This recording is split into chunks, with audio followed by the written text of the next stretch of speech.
Selamat siang Bu Setia dan teman-teman. Kami dari kelompok chapter 2 buku B ingin menjelaskan tentang developing a performance management system. Di sini ada anggota kelompok kami. Yang pertama itu ada Daniel Wiriandi, Aryan Fajar Wicaksono, dan saya Samuel Arnold. Next. Nah, dalam developing a performance management system, yang pertama itu adalah deciding on objective atau menentukan tujuan. Nah, di dalam sebuah artikel yang ditulis oleh Douglas McGregor tahun 1957 menulis bahwa sistem penilaian kinerja formal dirancang untuk memenuhi 3 kebutuhan. Satu untuk organisasi dan 2 untuk individu. Yang pertama itu adalah berhubungan dengan pengembangan karyawan dengan memberikan dasar atau pembinaan dan konseling staf oleh manajer mereka. Yang kedua itu adalah sarana untuk memberi tahu karyawan bagaimana kinerjanya, menyarankan perubahan yang diperlakukan dalam perilaku, sikap, keterampilan, dan pengetahuan pekerjaan. Dan ketiga, memberikan penilaian sistematis untuk mendukung kenaikan gaji, promosi, transfer, dan terkadang penurunan pangkat atau pemberhentian. Next.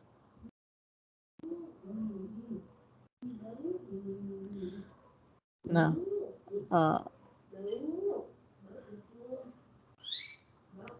langkah awal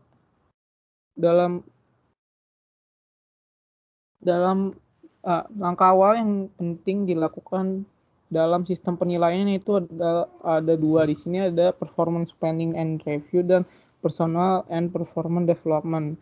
Nah, performance planning and review itu ada atau yang bisa disebut perencanaan dan tujuan kinerja adalah rencana kinerja untuk menetapkan tujuan dan target yang disepakati untuk periode atau proyek tertentu, dan tinjauan kinerja melalui kemajuan untuk mencapainya. Ulasan juga dapat digunakan untuk menilai perilaku individu, terutama sebagai anggota kelompok kerja atau tim. Nah, yang kedua itu adalah personal and performance development atau pengembangan pribadi dan kinerja. Nah, ada 3 aspek pembangunan. Salah satunya adalah perencanaan kinerja masa depan. Seringkali dengan target kerja yang disepakati antara manajer dan karyawan. Aspek kedua berkaitan dengan perkembangan karyawan itu sendiri. Ada keterampilan, pengetahuan, dan pengalaman tambahan. Apa yang memungkinkan karyawan memberikan kontribusi yang lebih baik. Ini adalah dasar untuk rencana pelatihan, pengembangan karir, keputusan promosi, dan transfer, dan sebagainya. Next. Nah, berikutnya di dalam developing a performance management system ada konflik. Nah, konflik itu adalah bagian dari kesulitan bagi manajer dan karyawan. Adalah konflik yang hampir tak terhindarkan antara peran dan tujuan yang berbeda dalam proses perencanaan dan peninjauan kinerja. Tidak semua konflik ini dapat diselesaikan atau dihilangkan, tetapi ada baiknya untuk mengetahuinya. Nah, di dalam gambar ini ada beberapa konflik, yaitu ada konflik yang biasa dan major konflik. Nah, konflik yang biasa itu terjadi antara individual dengan individual atau organization atau dengan organization, dan major konflik itu biasanya terjadi antara organization dengan individual. Nah, konflik pertama muncul dari fakta bahwa organisasi dan karyawan memiliki tujuan yang berbeda. Karyawan mencari kepastian, pengetahuan, dan mereka berharap penghargaan tambahan, sementara organisasi ingin mereka menerima kritik yang membangun untuk meningkatkan kinerja mereka dan memenuhi potensi mereka. Nah, sumber konflik yang utama atau kedua adalah perbedaan peran yang diharapkan dimainkan oleh manajer bergantung pada tujuan kinerja sebagai hakim dan penolong. Kebanyakan manajer merasa sulit untuk memainkan kedua peran ini secara kredibel. Pada saat yang bersamaan ini memperkuat argumen bahwa sistem manajemen kinerja harus dibatasi pada hal-hal yang terkait dengan kinerja dan tidak diperluas ke remunerasi, pelatihan, pengembangan diri, dan bidang lain dari manajemen sumber daya manusia. Next.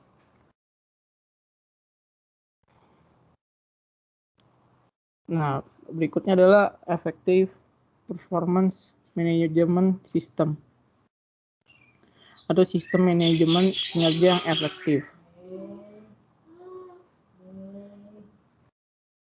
Sistem manajemen kerja yang efektif memiliki beberapa karakteristik tertentu, seperti yang ditulis oleh Strebel et al. 2001. Nah, ada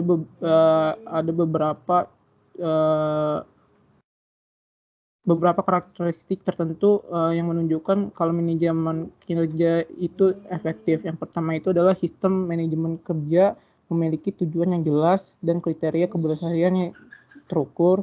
Yang kedua itu karyawan terlibat dalam desain dan implementasi sistem.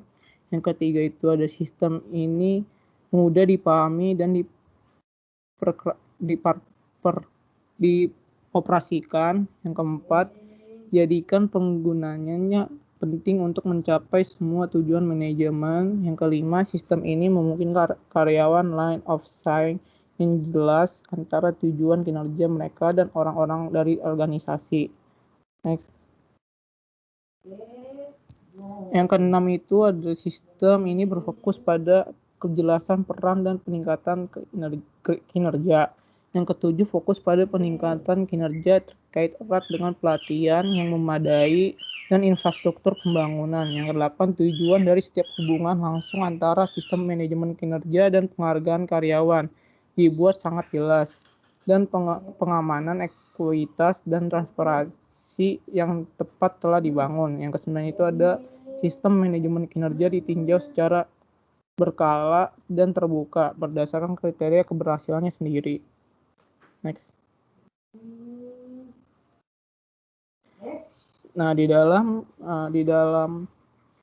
developing a performance management system juga ada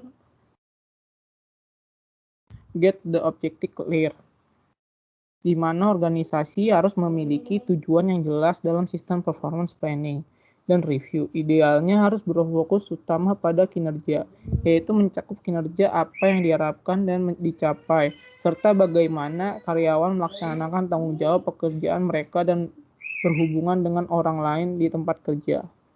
Next. Berikutnya akan disampaikan oleh teman saya, Aryan Fajar. Selanjutnya ada set the right style atau atur gaya yang tepat. Selain mendapatkan tujuan yang jelas, organisasi harus menetapkan gaya yang tepat untuk sistem manajemen kinerjanya. Performance planning and review adalah masalah gaya seperti sistem yang merupakan suatu proses bukan peristiwa. Maka dari itu perlu sedikit waktu bagi karyawan untuk menyesuaikan perilaku dan sikap mereka. Untuk beberapa karyawan, akan tepat untuk merencanakan perbaikan atau perubahan kinerja dan menetapkan target kuantitatif. Tetapi bagi orang lain, akan lebih tepat untuk memutuskan penilaian kualitatif atas peningkatan atau perubahan kinerja. Masih ada karyawan lain yang diharapkan atau diminta hanya untuk meningkatkan kinerja atau keluaran mereka ke tingkat atau standar tertentu, dan kemudian mempertahankannya.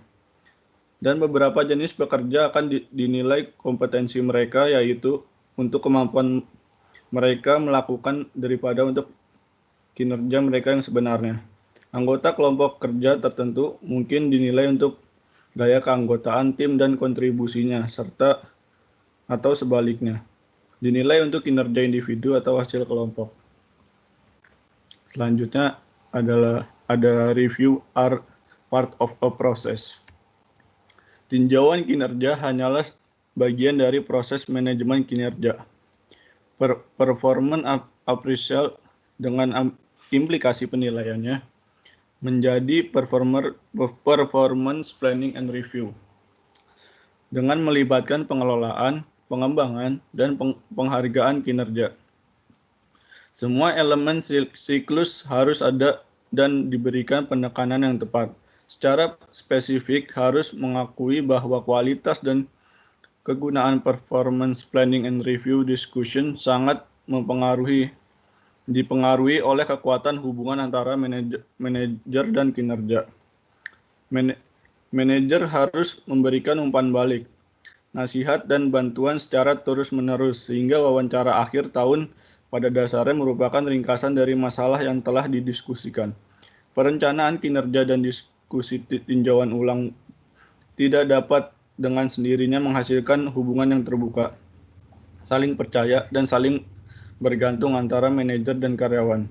Ketika hubungan antara manajer dan karyawan yang kuat, akan sering terjadi komunikasi dua arah, berbagi ide dan masalah, dan saling memberikan umpan balik. Dengan ini, perencanaan dan tinjauan kinerja menjadi teknik yang berguna untuk mengelola sepanjang tahun, tidak hanya dalam satu hari. Selanjutnya ada think about teaming. Banyak organisasi mengharapkan para manajer untuk melakukan review akan kinerja mereka dalam periode waktu yang singkat. Seringkali pada akhir tahun ketika para manajer sibuk menyelesaikan laporan dan akun periode sebelumnya, dan mencoba untuk menyiapkan rencana dan anggaran tahun depan. Untuk mengatasi masalah ini, beberapa organisasi menetapkan performance planning and review discussion sepanjang tahun. Sesi penjadwalannya misalnya pada hari peringatan pengangkatan karyawan ke organisasi atau pekerjaan. Selanjutnya ada gap remuneration discussion spread. Gaji telah menjadi fitur utama dari sistem remunerasi dalam beberapa tahun terakhir.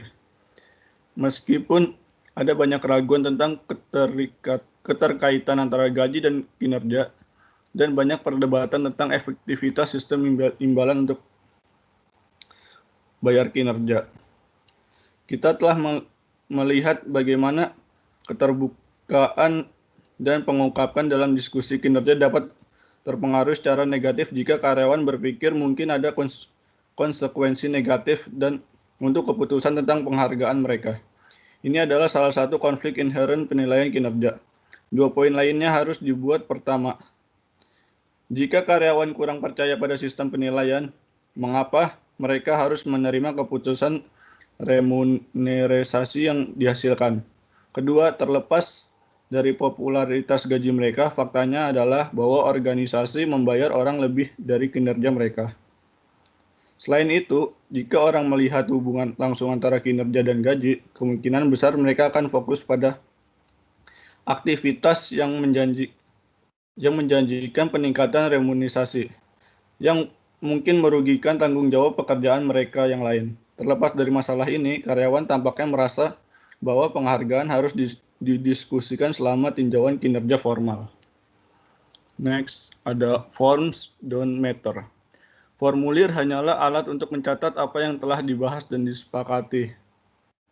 Formulir hanyalah alat untuk mencatat apa yang telah dibahas dan disepakati dengan mengisi formulir, maka menjadi tujuan utama diskusi kinerja. Namun, penting bagi performance planning and review untuk direkam secara akurat dan agar dicatat tersebut disimpan dengan kerahasiaannya sesuai dengan keamanan yang telah ditentukan. Selanjutnya ada focus on performance, not personality.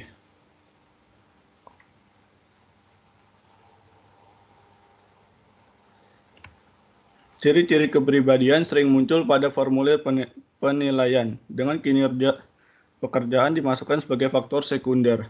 Tentu ini salah. Belum ada yang mendefinisikan dengan pasti profil kepribadian ideal untuk posisi tertentu. Next, ada encourage participation atau mendorong partisipasi. Manajer dan karyawan harus menyetujui rencana kinerja, memberikan ulasan mereka. Namun banyak orang yang merasa hal ini sulit. Mengapa? Salah satunya alasannya karena terfokus pada tradisional dan pada kepribadian karyawan. Yang kedua, penekanan tradisional disesuaikan dengan fakta yang meninjau kemajuan dan menetapkan tujuan jangka pendek. yang seharusnya dilakukan rutin bagi manajer dan karyawan. Yang ketiga, mendorong karyawan mempersiapkan diri untuk diskusi kinerja dengan meninjau kinerja aktual mereka, rencana dan target yang telah disepakati, dan memikirkan rencana mereka masa depan. Orang biasa merasa canggung ketika dimintai untuk berbicara tentang diri mereka sendiri, terutama jika diskusi tersebut tentang sifat-sifat kepemimpinan dan keramahan. Diskusi dengan mudah berubah menjadi argumen yang penuh kebencian dan keheningan yang cemberut. Membicarakan target yang telah disepakati sebelumnya kemungkinan besar akan lebih konstruktif dan tidak terlalu emosional. Kedua, penekanan tradisional pada diskusi setahun sekali mengaburkan fakta bahwa meninjau kemajuan dan menetapkan tujuan jangka pendek harus menjadi rutinitas baik bagi manajer dan karyawan. Tak satu pun dari kita yang pandai atau nyaman dengan apa yang kita lakukan hanya setahun sekali. Alasan lain mengapa diskusi kinerja tahunan mungkin merupakan pengalaman yang agak kaku dan gugup. Manajer dan karyawan sama-sama membutuhkan latihan dan perencanaan kinerja, dan sesi tinjauan mereka benar-benar tepat dan partisipatif. Pada saat yang sama, diskusi kinerja bisa menjadi artifisial dan sadar diri jika pendekatannya terlalu mekanis. Formulir terperinci dan wawancara yang telah dilatih dengan cermat bukanlah pengganti dari keterbukaan, ketulusan, dan kealamian, dan keinginan tulus untuk membantu meningkatkan kinerja. Semakin karyawan didorong untuk mempersiapkan diskusi kinerja dengan meninjau kinerja aktual mereka terhadap rencana dan target yang telah disepakati. Dengan demikian, rencana dan target masa depan akan tercapai. Selanjutnya akan dijelaskan oleh teman saya, Daniel Wiriandi.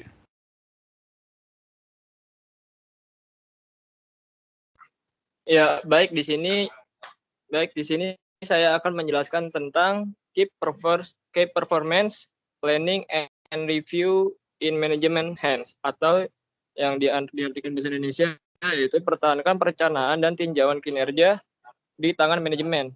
Nah, di sini tuh penjelasannya ada perencanaan dan tinjauan kinerja bukanlah tambahan opsional bagi para manajer. Mereka harus membantu staf mereka untuk menetapkan dan mencapai target kerja yang sejalan dengan rencana organisasi, dan mereka harus meninjau hasil bersama mereka. Perencanaan dan tinjauan kinerja adalah alat akuntabilitas manajemen dan motivasi karyawan, meskipun mungkin harus menekankan peran manajer sebagai penolong daripada sebagai hakim. Spesialis dapat memainkan peran dalam mengembangkan dan menerapkan sistem manajemen kinerja, tetapi sistem harus dijalankan oleh manajer ini jika mereka akan memberikan kontribusi berkelanjutan dan tidak dilihat sebagai latihan dalam mengisi formulir untuk berdepartemen sumber daya manusia. Selain itu, perencanaan dan tinjauan kinerja harus dilakukan di tangan tingkat manajemen yang sesuai. Pada dasarnya, proses adalah bagian dari hubungan antara setiap manajer dan setiap karyawan, yang berarti bahwa manajer harus bertanggung jawab atas perencanaan dan peninjauan kinerja mereka yang melapor kepada mereka. Hanya dalam kasus-kasus khusus pandangan dari manajer yang lebih tinggi atau manajer di tempat lain dalam organisasi menjadi penting. Hubungan antara manajer dan karyawan mudah terganggu jika karyawan menyadari bahwa tinjauan datang dari 2 atau 3 tingkat ke atas. Jika hanya sejauh target dan hasil kinerja kemudian disesuaikan untuk mencerminkan apa yang dapat diterima oleh manajemen yang lebih tinggi. Demikian pula baik manajer maupun karyawan akan berhati-hati dalam diskusi mereka. Jika mereka tahu bahwa formulir tinjauan kinerja harus dikirim ke Departemen Sumber Daya Manusia, itu harus sebelumnya itu diperiksa. Lalu next. Nah, di sini ada insight of benefit. Diskusi kinerja harus membuahkan hasil, baik bagi manajer maupun karyawan. Mereka hendaknya tidak dilihat secara negatif sebagai alat administrasi. Mereka harus melihat ke depan, bukan hanya audit tahun lalu. Karyawan harus menjadi peserta aktif, bukan hanya objektif, pasif untuk analisis. Ini adalah proporsi yang mudah untuk dinyatakan, tetapi bagi kebanyakan organisasi kenyataannya agak berbeda. Lanjut.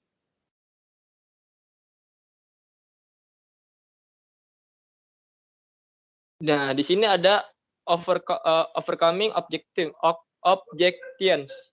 Nah, di sini ada beberapa poin. Poin yang pertama itu artinya itu kami pernah memiliki sistem penilaian sebelumnya. Mereka tidak pernah berhasil. Maksudnya itu kayak ini. Sistem tidak pernah bekerja sendiri. Orang membuat sistem bekerja. Namun, orang hanya membuat sistem berfungsi jika mereka menganggapnya berguna dan relevan, dan jika mereka memiliki komitmen terhadapnya, melibatkan orang dalam desain dan implementasi perencanaan kinerja, dan sistem tinjauan akan membantu membuatnya relevan dan dapat diterima. Gunakan keahlian Departemen Sumber Daya Manusia dan spesialis lainnya, tetapi simpan di latar belakang. Langkah pertama dalam mengembangkan pendekatan baru mungkin bertanya kepada manajer dan karyawan mengapa sistem lama tidak berhasil. Dengan masalah yang mereka identifikasi dan lalu mengatasinya bisa menjadi resep untuk kesuksesan di masa depan.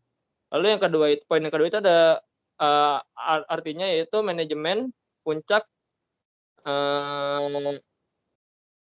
tidak tertarik. Maksudnya tuh kayak gini.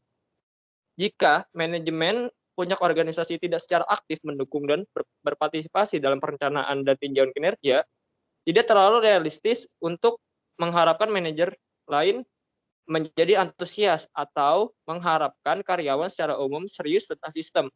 Dalam organisasi dengan sistem perencanaan dan tinjauan kinerja yang aktif, yang efektif, proses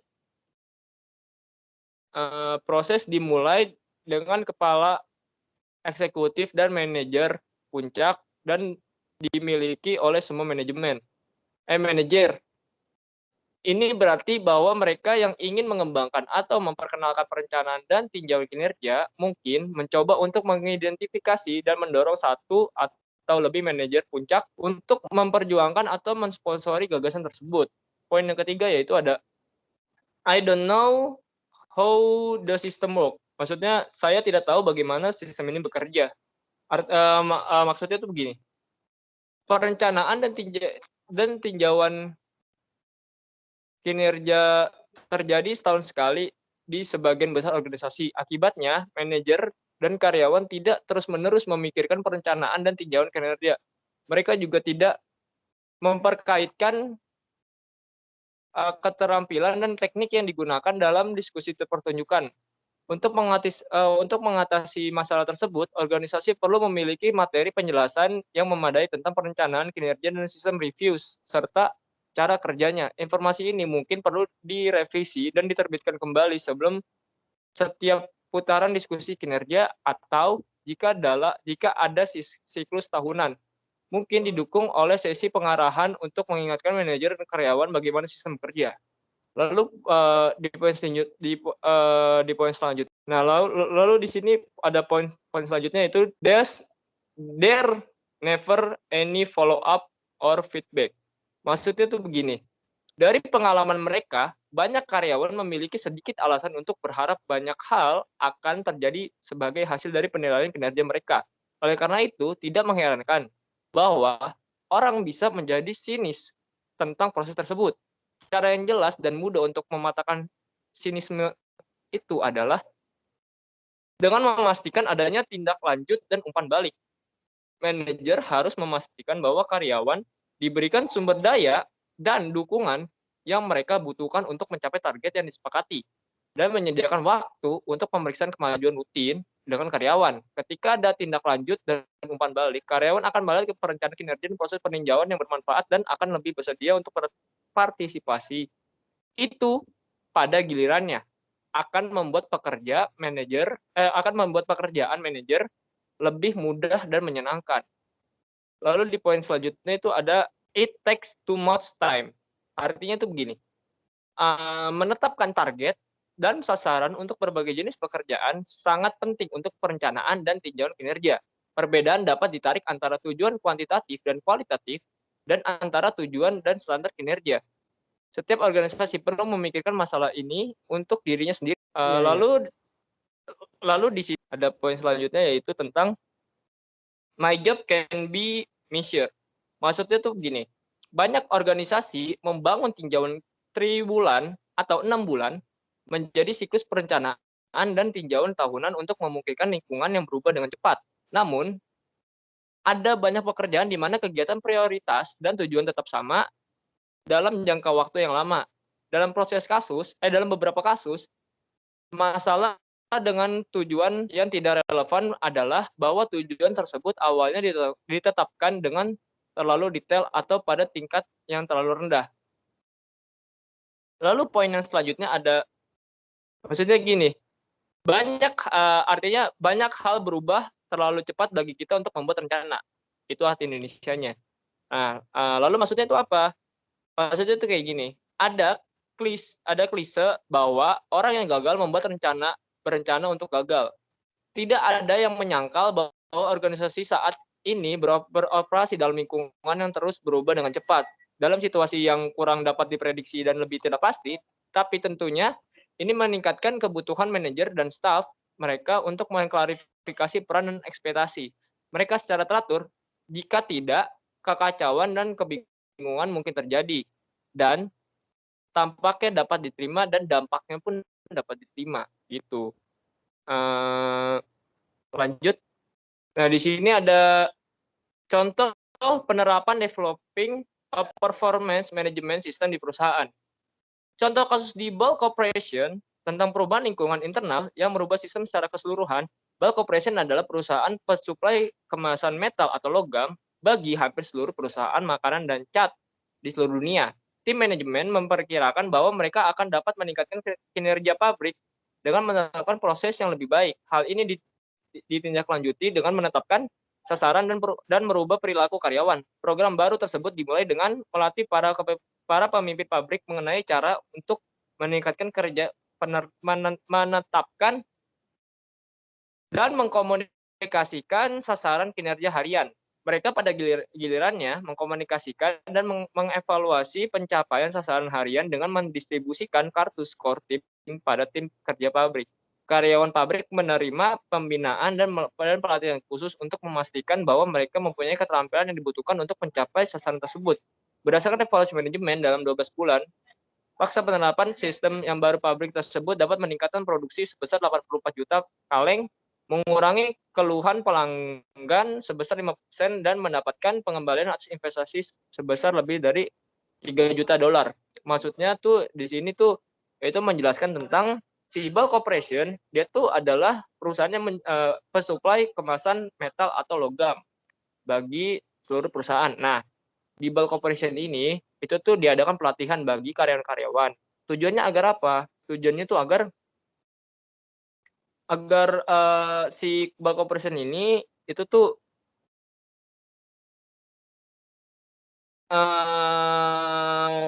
bisa meningkatkan produksi kaleng atau kemasan metal atau logam itu sebesar 84 juta kaleng. Lalu tujuannya yang kedua itu adalah untuk mengurangi keluhan. Nah, di sini terbukti mengurangi keluhan pelanggan sebesar 5% dan mendapatkan pengembalian atas investasi sebesar lebih dari 3 juta dolar gitu. Lanjut.